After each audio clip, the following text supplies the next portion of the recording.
We might get started. We've got a little over 200 odd people that have now joined us, which is great. And as I mentioned earlier, great that people are showing interest in the dashboard updates and what the data is showing us in terms of progress, etc. So we might get kicked off, and I'm sure that others will join us along the way.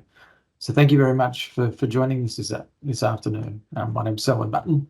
I'm Productivity Commissioner, and presenting with me today will be Assistant Commissioner Sarah Leary, and we'll also have Andrew McDonald and Amanda Merrick walk us through some of the dashboard updates as we go along through the presentation as well. So I will start by acknowledging country and acknowledge that today I'm in Canberra on the lands of the Ngunnawal and Ngambri people, and pay respects to their custodianship and connection to this country, and for looking after this country for thousands of years, and would like to acknowledge country where everyone is located around the place, wherever you're dialing in from. We would like to pay respects to those traditional owners in country in those places as well.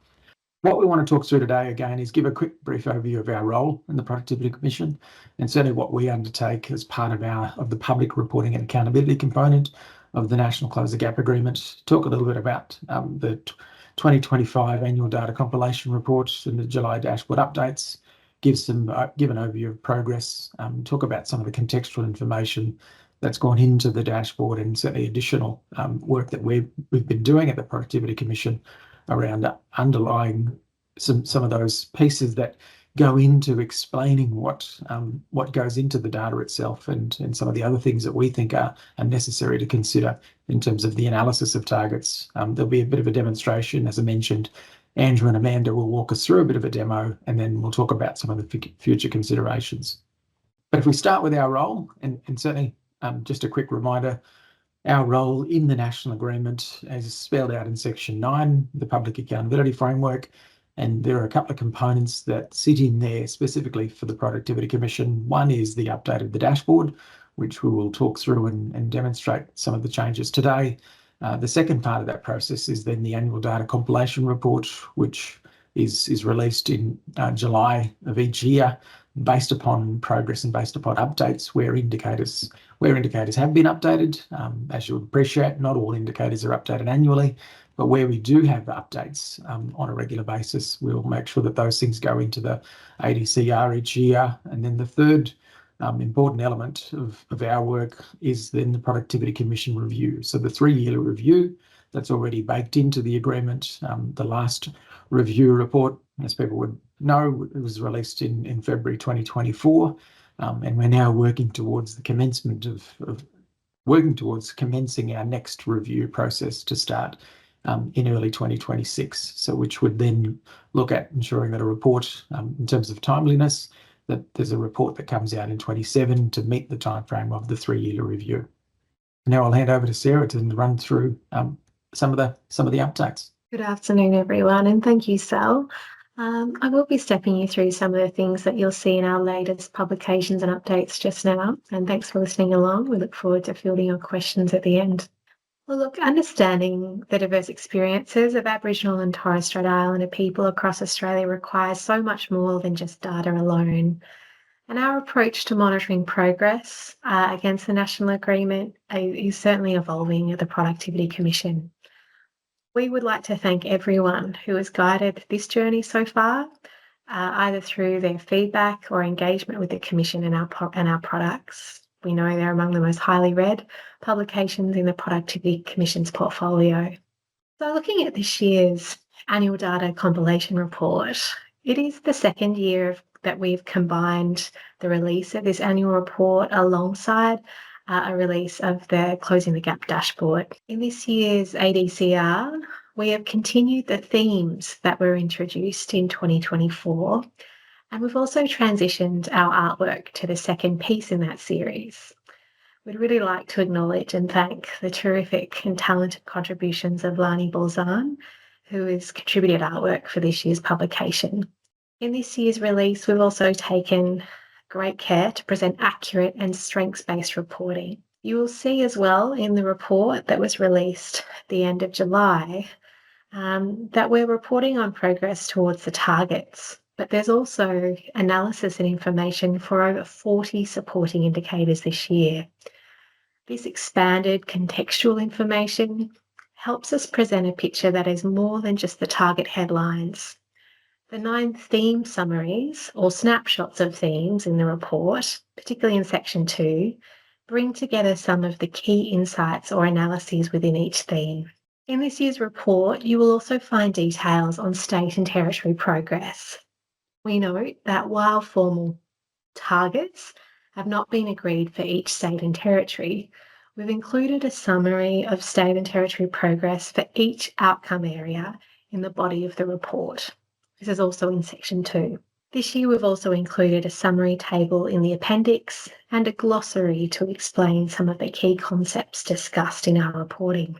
The update on closing the gap reviews includes a summary of key findings and core themes from the inaugural independent Aboriginal and Torres Strait Islander-led review of the National Agreement of Closing the Gap that culminated this year. Under priority reform milestones, the report also notes that the Tamworth Aboriginal Community Controlled Organisation, TACO, and the Tamworth Regional Council have formalised a historic Maranali partnership, which they did in May this year. The reason this is included in the report is it's the first time in Australia that a local council and an Aboriginal community controlled organisation have signed a formal partnership agreement together under Closing the Gap. Now, this year's ADCR does include a new feature that we'd like to highlight now. It presents some detail on the data landscape, and it acknowledges that it is crucial to hear from Aboriginal and Torres Strait Islander people about their data. This year, Dr. Scott Avery has shared his expert perspective on population statistics reported on the Closing the Gap dashboard and in the ADCR. Dr. Avery is a descendant of the Worimi people of the Port Stephens and Great Lakes region of New South Wales. He is also the Professor of Indigenous Disability Health and Wellbeing at the School of Public Health at the University of Technology in Sydney. His article in this year's release emphasises how the stories of Aboriginal and Torres Strait Islander people can be told through the respectful use of their data. The article explores Aboriginal and Torres Strait Islander perspectives of their representation in datasets over time amid changing social contexts. It provides greater understanding of factors that influence Aboriginal and Torres Strait Islander population data over time, and it connects Aboriginal and Torres Strait Islander culture, histories and storytelling. We'd like to pause by expressing our sincere gratitude to Dr. Avery for his contribution. In the spirit of his article, we would also like to acknowledge all people who have contributed to the stories that you see and read throughout the Closing the Gap information repository, as well as those who have chosen not to identify but whose stories remain just as important.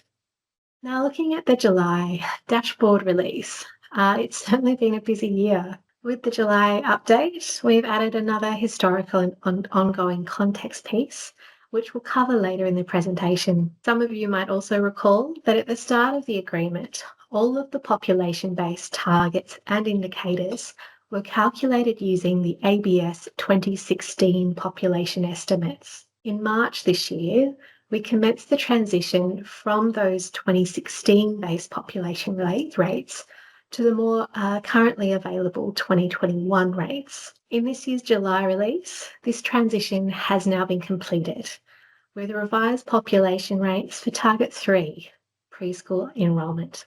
Also in the July update, we've included a new year of data for 2 targets, Target 3, early childhood education, and Target 4, children developmentally on track. This means that there is a new assessment of progress for both targets, which we'll talk about a little bit later as a team. However, we do note that this is only the second time since the National Agreement began that we've been able to update the assessment of progress under Target 4. Also in this year's July release, you'll see that we've added 12 new supporting indicators, taking the total to 16 new indicators covered in this year's ADCR. We've also added disaggregated data for Target 17, digital inclusion. As I said, it's been a really busy year for the team.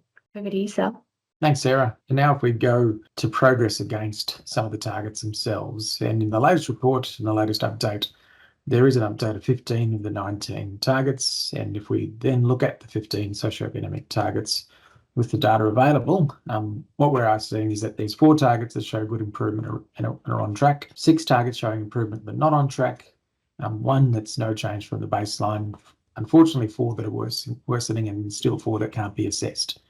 So there is a mixed bag in terms of the overall progress, but we can certainly go into a little bit more detail in the next few slides about what that then looks like across the themes.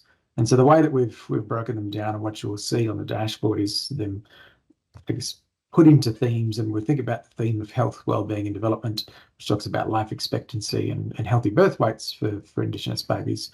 So what we are seeing is improvement there, and the change certainly in the health, wellbeing and development theme has been for healthy birth weights, that in the last update, healthy birth weights were good and showing good improvement and on track to meet the target.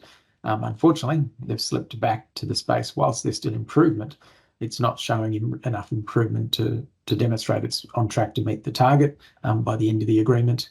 Life expectancy is improvement, but not on track to meet the target. And then when we think about targets 4 and 14, as Sarah mentioned, children who are developmentally on track. So using the AECD, the Australian the Early Childhood Development Census, so using that as the marker to determine developmental progress, and that is showing that we're worsening, and we're seeing more in Aboriginal Islander children across the country who are scoring in 1 or more domains that's worsening. And certainly then when we think about target 14 in terms of suicide rates, we are unfortunately seeing that go in the wrong direction. And we do know it goes well against the trend of the rest of the population in the country, where suicide rates for the mainstream population have stagnated certainly over the last few years, but the Indigenous suicide rates and deaths in that space are going backwards.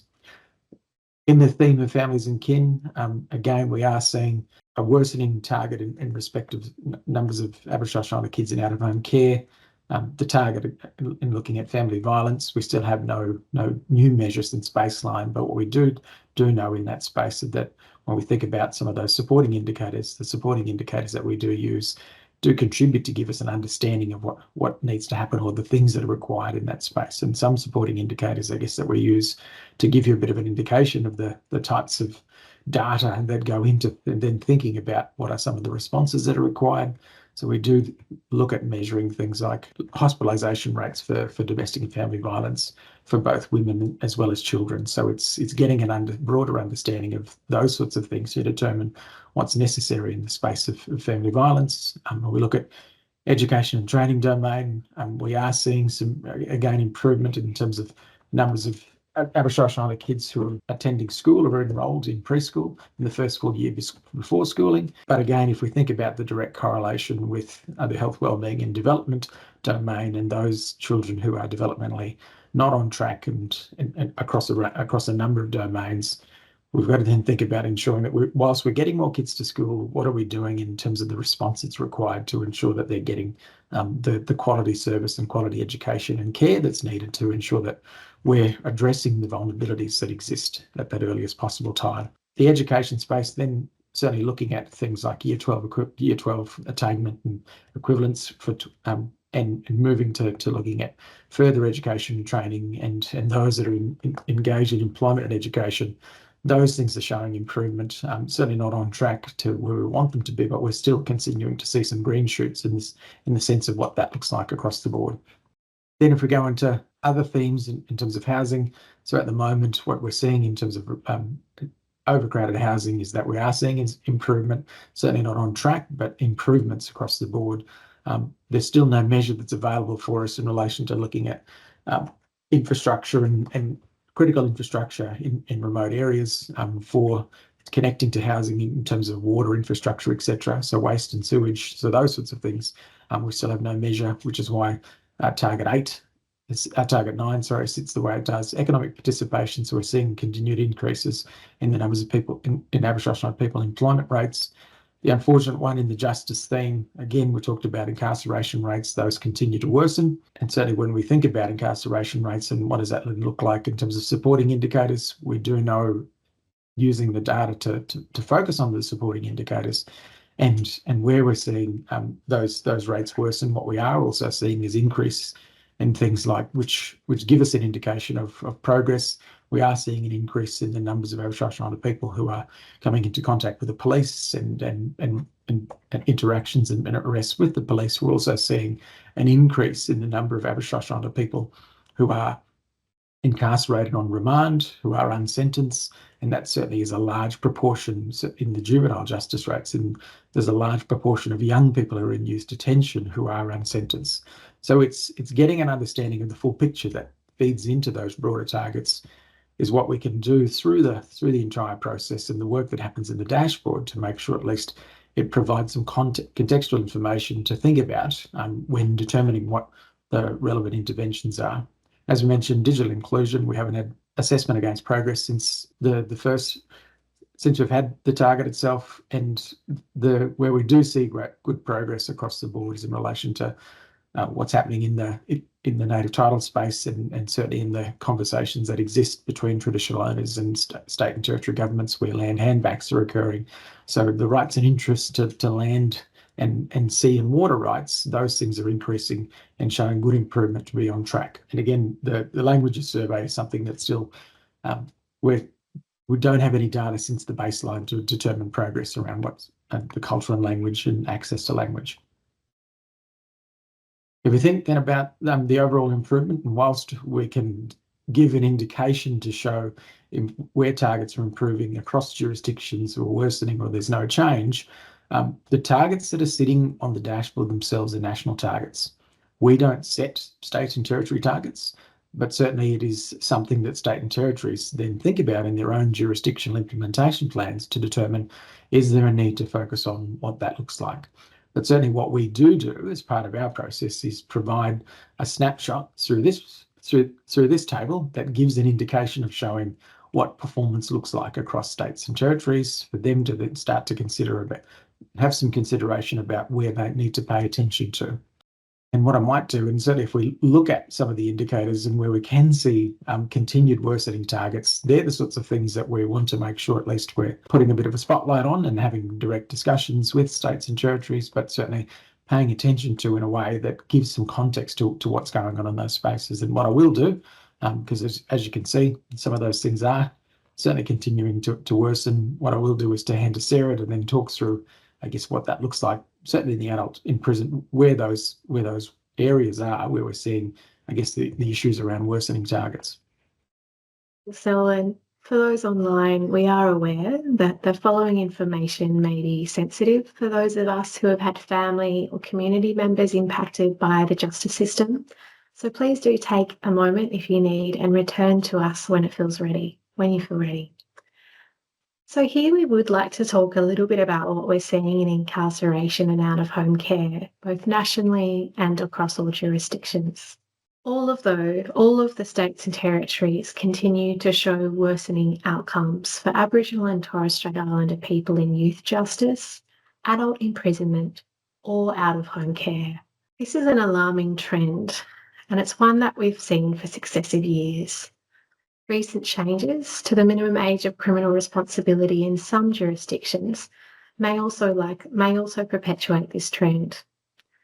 The outcomes that Sel has just been sharing with you now show us that far more effort is needed from all levels of government to support improved outcomes for Aboriginal and Torres Strait Islander people. Now, as we've mentioned earlier, the headline results for the targets are only part of the story. Some of you may have heard of the tyranny of the aggregate.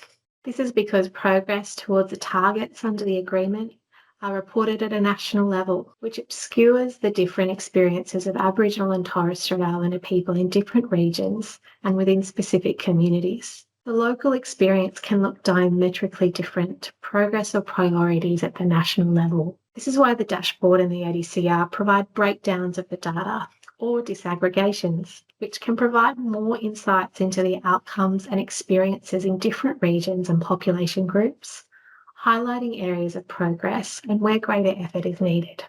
So beyond the headline targets, we are also updating our supporting indicators. The data outlined in this presentation today is actually a small portion of the indicators available on the dashboard and analysed in the ADCR.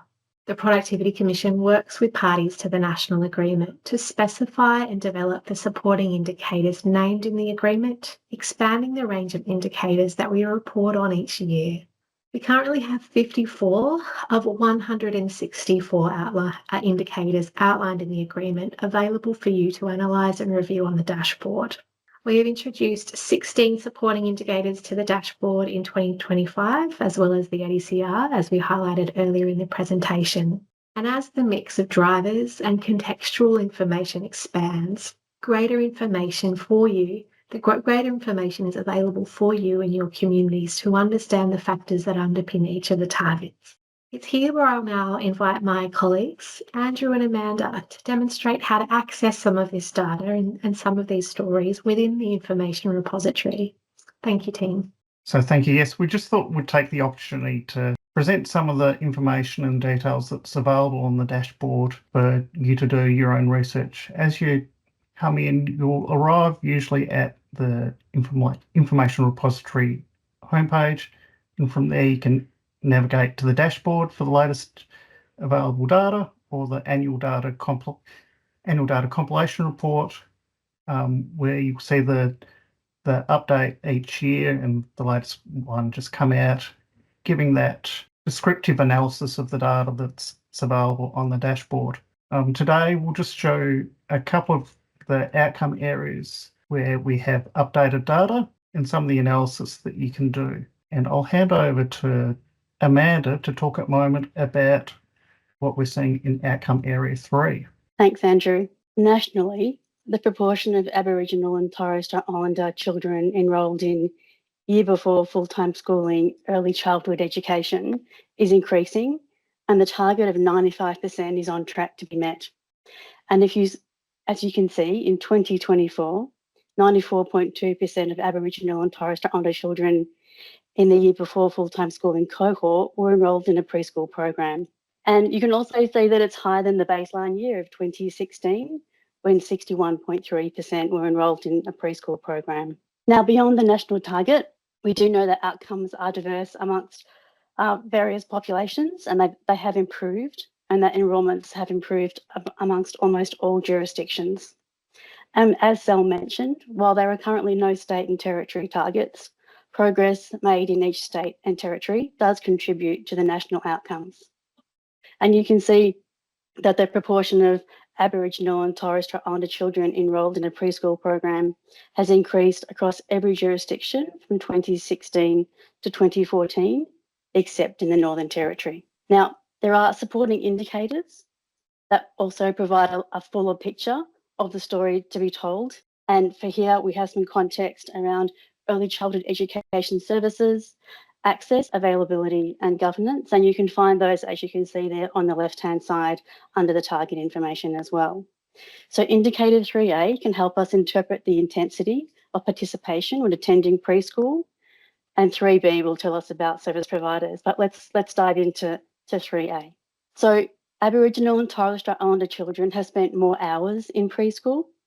The proportion of Aboriginal and Torres Strait Islander children enrolled in a preschool program and who are attending for 15 hours or more has increased since 2016. And nationally in 2024, you can see that the proportion was 72.3%. So now we'll move to indicator 3B, which tells us more about the number of service providers and their governance arrangements.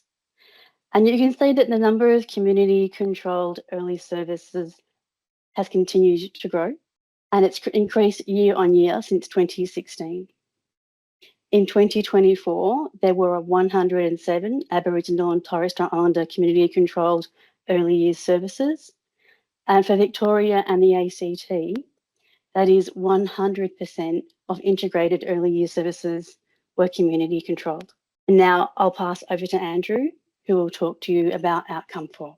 Thank you, Amanda. And if I just navigate to outcome 4, we can see an interesting story as highlighted by Selwyn, that while we've seen an increase in the enrolment in children in preschool, the the proportion of children assessed as developmentally on track against the 5 domains measured in the Australian Early Development Census has not shown improvement since the baseline year at 35.1% in 2018, and has in fact declined to 33.8% in 2024.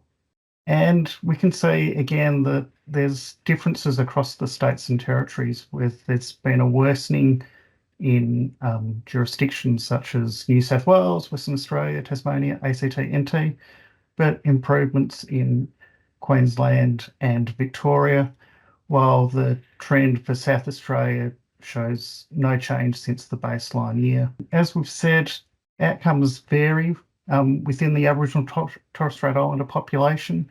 You can see that boys are less likely to be on track than girls. This is a pattern common across jurisdictions and also similarly to the non-Indigenous population. You can also see nationally that the children assessed as developmentally on track tends to decline by remoteness. So while close to 40% are developmentally on track in major cities, it declines as you get into more remote areas, and only 16.5% in very remote areas. Again, this is a similar pattern we see as if you go across jurisdictions. Similarly, if we look at outcomes by socioeconomic disadvantage and areas, children living in the most disadvantaged areas of Australia tend to have overall have a lower rate of being on track against the 5 domains compared to children living in the least disadvantaged areas of Australia. Also available within the ADC is data on disability status. While the ADC doesn't measure whether or not children are on track for children with disability, we do get a measure of how many children are commencing school with a disability or with a special needs status, and we can see that that is increasing both with a special needs status and also where the teacher has assessed that further assessment is required. So important context for understanding the needs of children commencing school. Thank you. With that, I'll hand back to Selwyn. Thanks, Andrew. Thank you, Sel. And so future considerations, I guess, for us in the work that we're doing at the Productivity Commission and the types of things, and this may go to answering some of the questions that I've had a quick look at in the Q&A function at the moment. So there is work to look at the ongoing reporting and what that looks like in terms of building on the information that already exists in the repository. As we do know, there's no data to assess progress against the prior reforms. Although we do know that there has been some work that's going on with NIAA, and they have commissioned ANSOG to do a piece of work for them to then start to define what that might look like in really starting to measure priority reforms. We also do know that there's work that's occurring individually inside agencies to focus on transformation through PR3 to get a better understanding of what's actually happening. And certainly some of the work that we're doing at the Productivity Commission is focusing on building some case studies around PR3 to then demonstrate what that might look like for many agencies across the country as well. We still don't have there's no assessment for four of the targets itself. Many of the targets have only been assessed once, and that's purely because, as we know, the instruments that are used to determine targets aren't used on a frequent basis or haven't been used for a while. So the dashboard also reports on 54 of the 164 supporting indicators. So you will see continual work that goes into supporting indicators to create that contextual information. We do have 150 data development items that are ongoing, and certainly for the 2026 reporting process, targets and supporting indicators will make up a lot of the annual data that we can demonstrate. Not only is it just about the annual improvement, but then also getting an understanding of some of those supporting factors that go into it. And as we mentioned and talked about, well, what are some of the things that we can find out in relation to incarceration rates, around contact with police, around looking at remand rates and numbers of people that are in prison that are unsentenced, looking at juvenile detention, how many young people are in juvenile detention that are still awaiting sentence. So it's getting an understanding of that picture to then provide advice around some change. The outcomes of the report also highlight the need for implementation of the overall agreement, and certainly the independent review that's been undertaken recently by the John Bunner Institute had 12 key findings and 9 recommendations, and certainly their focus was not too dissimilar from some of the work that came out of the PC review of 2024. As I mentioned, we have started some work on looking at releasing some case studies around transformative action aligned with PR3, which is transformation inside government agencies. And so we'll start to release those. The hope is that we can start to go live to release some of those case studies in September. Our chair, Danielle Wood, has interviewed a couple of secretaries to get an understanding of the transformation journey and what that looks like inside their own agency. So we'll start to use those to then inform some change in practice. And certainly the terms of reference for the second PC review, which is expected to commence in early 2026, are currently being discussed and amended across between both NIAA and Treasury, and certainly having those sort of conversations. So at least the work is occurring, the work commencing to get to a point where we can start our next review process in early 2026. And so that brings us to the end of today's presentation. Certainly thank you for dialing in and being a part of the process with us.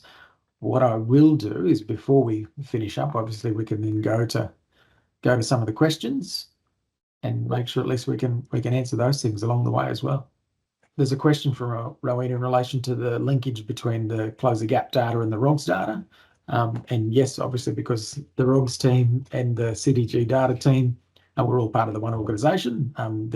There is some linkages there are some linkages we undertake to make sure at least there's a reflection of what is happening in the ROGS space and how we can ensure that information is part of the process. But I might even hand to Andrew to give a bit of a broader understanding of exactly how we do that in the background as well.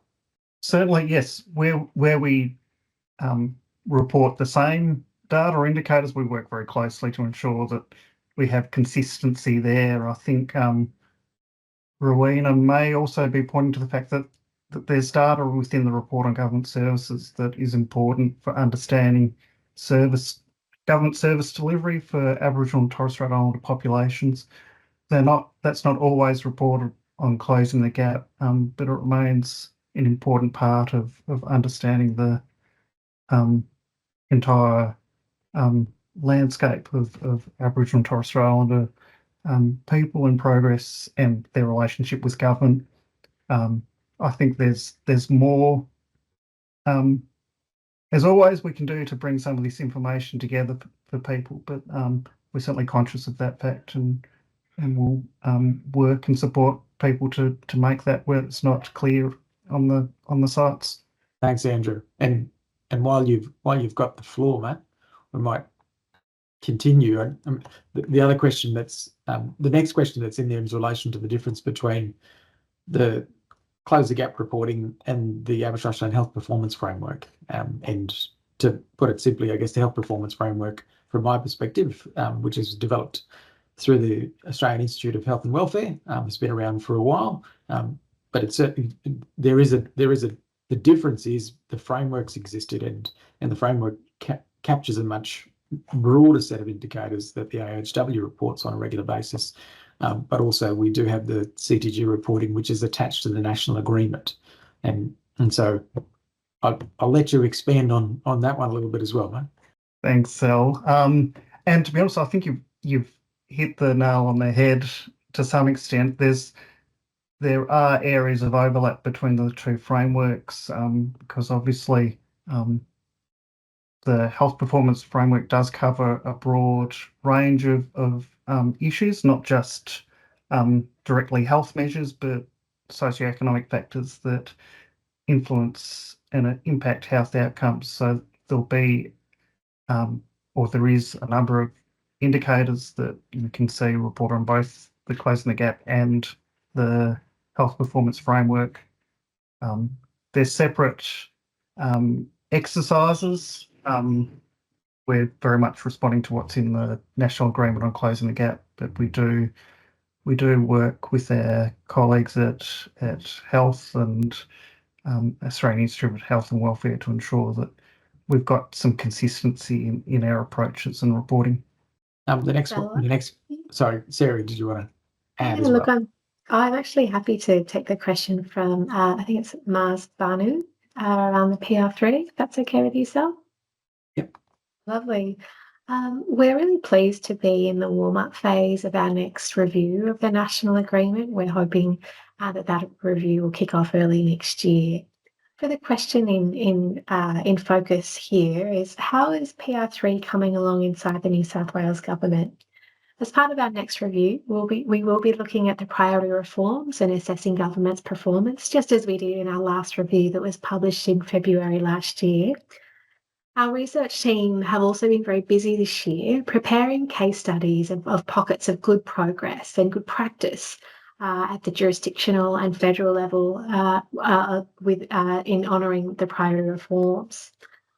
We are pleased that one of those cases is shaping up to be a New South Wales story. So please do look out in late September for more publications from the Productivity Commission in this space. Thanks for the question. Back to you, Sam. No worries. Thanks, Sarah. Continuing on the list, there was another one from Rowena in relation to areas where there is no assessment and no data available. Just to give an indication of what's happening in that space is that there has been a data policy partnership that's been pulled together, which is being co-led by ABS and the community. There is a community control organisation that is also supporting that. I think it's.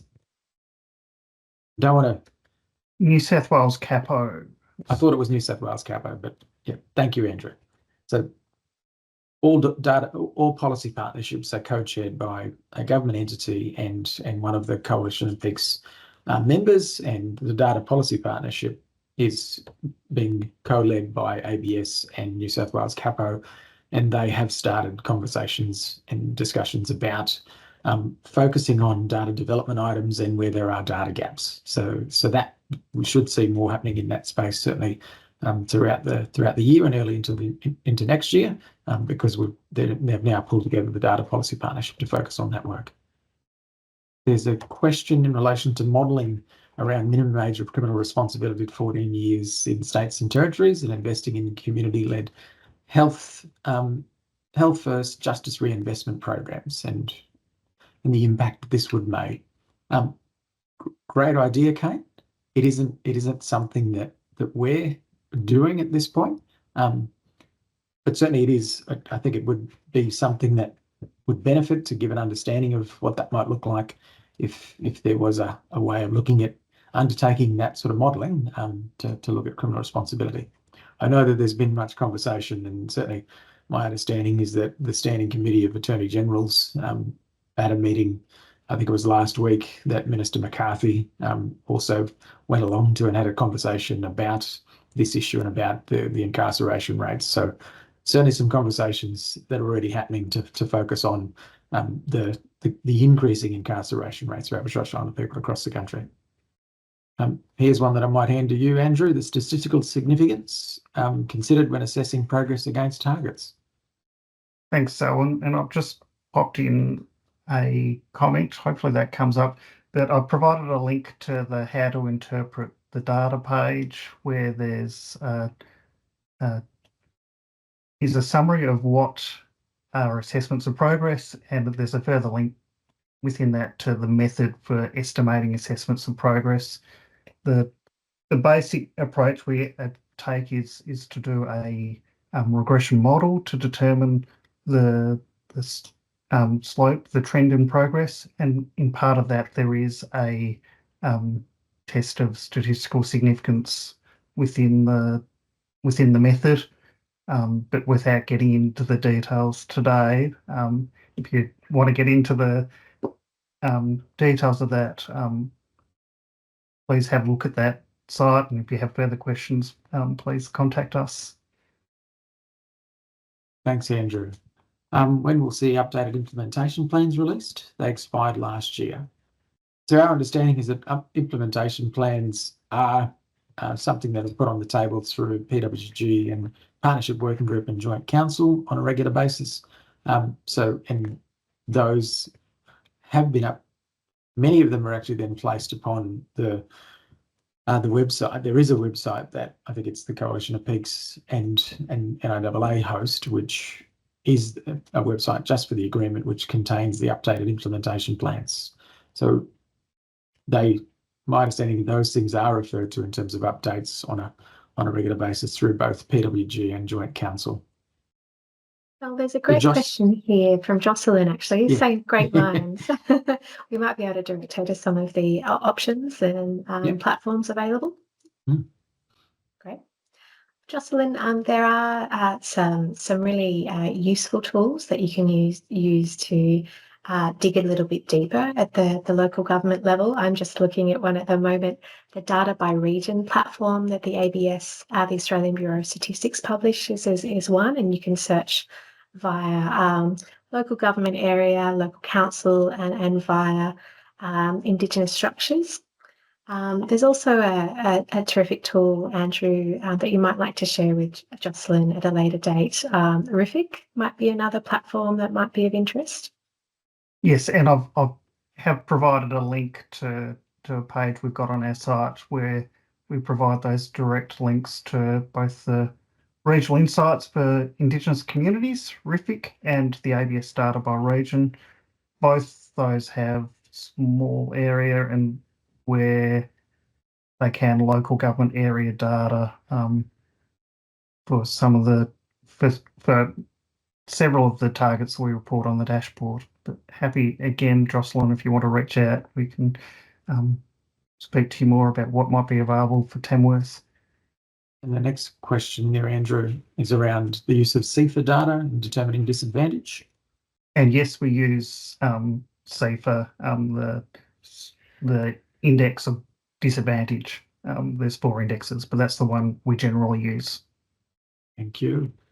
We've got a question in relation to more robust data on cultural indicators and social and emotional wellbeing. And certainly when we look at the land and sea target itself, that's certainly based on what happens around native title claims through traditional owner groups and what happens through the court process and certainly land handbacks from state and territory governments in relation to social and emotional wellbeing. There are additional indicators if you go to target 14 and have a look at I guess what is in the additional contextual information. We do have things for hospitalisation for self-harm, psychological distress, though we do capture data, barriers to accessing experiences of racism. We do report on that data for social and emotional wellbeing as well. So there are some more specific things that we do report on. And it's about, for us, it's actually using what we can in terms of publicly available data to determine what are the things that people should be paying attention to that contribute to those broader targets as well. Rowena's got another question in there. Dashboard only reporting on all indicators, not just 54, could be one way to measure PR4. So certainly, I guess in the context of PR4, one of the recommendations, to give you some context, one of the recommendations that came out of the 2024 Productivity Commission 3-year review was a recommendation to government to establish a Bureau of Indigenous Data. And the reason why that recommendation was in the report was for a couple of reasons. One is that there needed to be a space where it was about ensuring that Indigenous data governance, Indigenous data sovereignty, that capability was built across both government and in the community. There was a place as a central repository of information so that government data and community-based data could actually go to and be collated and analysed. So those are the things that would be functions of a Bureau of Indigenous Data. So certainly agree with your, I guess, with the notion of your saying that there could be a focus on PR4, and yes, that's why the recommendation around the Bureau of Indigenous Data was in the last report, because there needs to be more action in relation to the sharing of information and data that happens across government. Andrea, my apologies. I was just reading your question. Important question, long question, but important. And certainly, and that's why we've focused, as you would see, as part of those additional information, additional contextual information on Target 13, that looks at some of those things that are contributors towards getting a better understanding of what's happening in community about family violence. And as I mentioned, that's why we collect the data. And this is certainly something that we capture through the ROBS process, is capturing data on hospitalisation rates for family violence for both females and for children. So those things give us a bit of an indication of exactly then what's happening in community in the absence of actually having a specific target for the Target 13. It's focusing on what is already publicly available that we can use to determine whether or not strategies are being put in place to focus on ensuring that we're actually addressing these sorts of things in community as well. And certainly it is and as I mentioned, the data policy partnership is one of their tasks is to focus on the areas where there is a lack of data, a lack of information, and certainly what's the role that they play in ensuring that we can actually capture or set specific targets and then capture information that feeds into the process to get a better indication for us about how we're tracking as well. I'm just putting into the chat as well. So we have included data on the dashboard on the rate of women seeking assistance from specialist homelessness services, which may capture some of the impacts that Andrea has referred to in her question. Excellent, thank you. Ted, question in relation to how do we quantify cultural health? Now is this being measured? It's a good question. And again, we use a range of other sources. Whilst it's not something that we specifically capture and report on, we use a range of other sources to then use and interpret in the space. As part of and again, it's really about the contextual information that we use across a range of the targets to determine what are some of the factors that go into it, and certainly looking at things like people's experience of racism and that in terms of accessing services give us an indication of what are the areas that we should be focusing on. But certainly as a specific measure for cultural health, it is not something that we actually collect and measure, to answer your question specifically anyway. Craig had a question about data based on wealth upon death and range of disaggregations across age, First Nations, gender, etc. Certainly not something we capture. Andrew, anything you want to add, or anything you can add? It's not something that we capture in the targets themselves. No, it's there are supporting indicators to be developed around income, which we currently don't have in self-managed business, but not wealth specifically. Maxine had a question in relation to children's health checks and whether or not we then capture more specific information around dental, ear health, etc. What we do, what is part of the process for us, Maxine, is actually having a look at where health checks are occurring and what rates look like across the country. I know the AHW reports on this and produces an annual report that we then use to interpret and consider in our own deliberations about what is it, the contextual information that we need to provide in terms of the advice that we give to governments as well. It's not something that we specifically report to go down to that level in focusing on some of the things that have been identified in health assessments, but it is certainly something that we do think about in respect of giving a broader understanding of the importance of undertaking health assessments. So that as a process to then determine what are the necessary interventions or strategies that need to be put in place is something that we certainly keep an eye on. And attachment forward, there's a question about attachment forward, Andrew, and I think that was the state and territory breakdown, or the state and territory arrows. That's not something that whilst we do it in this, and we put it into the slide deck, so the arrow showing the jurisdictional progress. It's not something we make publicly available, other than through this process. So that attachment's in the annual data compilation It's in the report. Yeah. So that's available. Yeah, I'm not sure we've got further analysis that we can point Jane to on that one.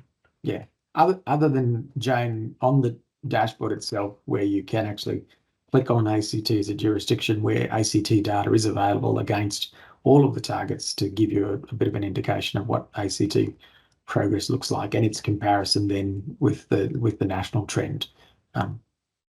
Hopefully that's giving you something. There's another great question from Rowena, and I'm mindful, gentlemen, that we have almost run to time for our session. But Rowena has asked a really interesting question around, instead of all this data being collected individually across different organisations, why don't we get everything to route through one portal? Rowena, under the auspices of the national agreement, that is precisely what we at the PC has been tasked to do.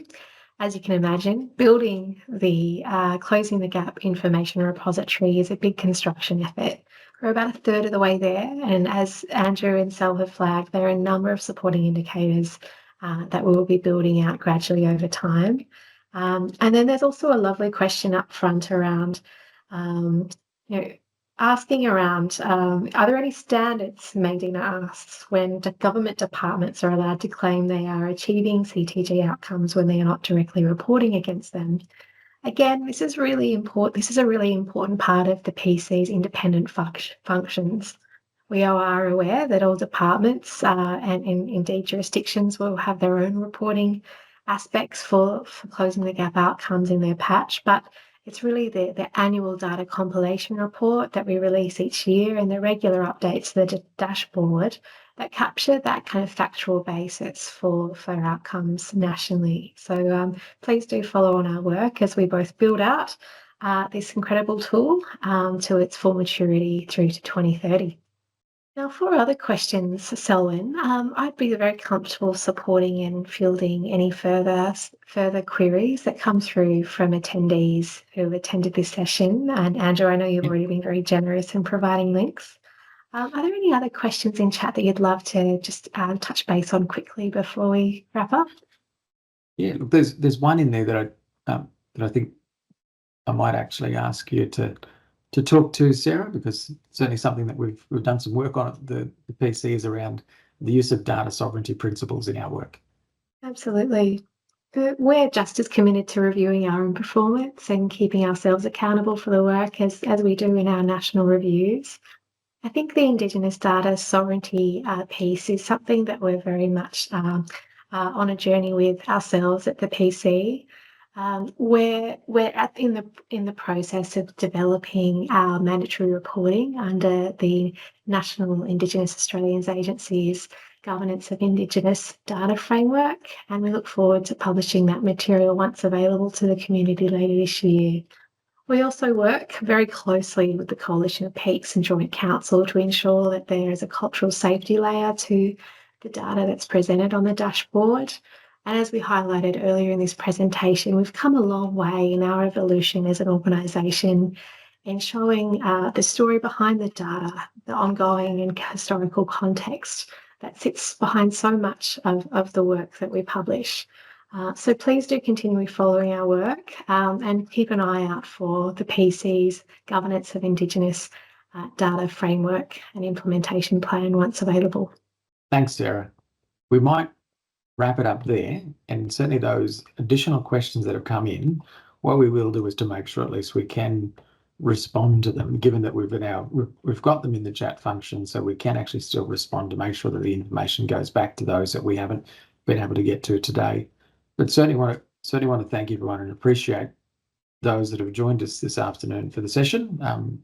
Really do appreciate the questions. The questions have been great, and certainly want to make sure at least there's an ongoing conversation between Productivity Commission and those that are interested in the work that goes on through the whole Close the Gap National Agreement reporting process, that we keep the dialogue going, and certainly if there are suggestions, and I know that there's been some commentary in relation to getting involved in supporting some of the work around additional information and contextual information that goes into our data, would be very welcome, that support and that help through the process as well. So look, appreciate everyone's time today. Thank you for joining us. Thanks very much to the team, and Amanda and Andrew for the work that you guys do in preparing us for this. And hopefully everyone has a nice weekend.